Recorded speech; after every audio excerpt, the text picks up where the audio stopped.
అరుణాచలంలో పరమేశ్వరుడు అగ్నిలింగంగా కొలువై ఉన్నాడు. అగ్ని అంటే జ్వాల. శివుడు అగ్ని రూపంలో దర్శనమివ్వడు, కేవలం రాతిలింగంగానే ఉంటాడు. అరుణాచలం పరిసర ప్రాంతాలతో పోలిస్తే ఆలయంలో విపరీతమైన వేడి ఉంటుంది. అది జ్ఞానాగ్ని వల్ల వచ్చే వేడి అంటారు. జ్ఞానాగ్ని ఎవరికి కలుగుతుందో వారి కర్మలు దగ్ధమవుతాయి. దానివలన మళ్ళీ జన్మించాల్సిన అవసరం లేకుండా పాపాలన్నీ పోతాయి. అందుకే అరుణాచలాన్ని జ్ఞానస్వరూపమైన అగ్నిలింగం అంటారు. జీవితకాలంలో ఒక్కసారైనా దర్శించుకోవాల్సిన దివ్యక్షేత్రం అరుణాచలం.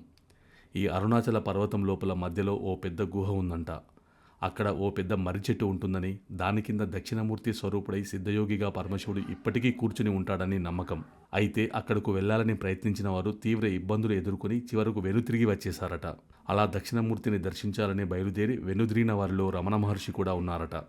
అరుణాచలం పరమ సత్యమైన క్షేత్రం.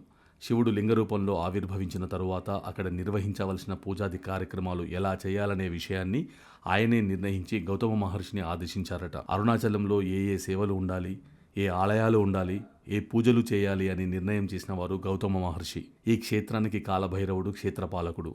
స్థలవృక్షం ఇప్ప చెట్టు. అభిత కుచాంబ అనే పేరుతో అమ్మవారు ఇక్కడ ఉంటారు.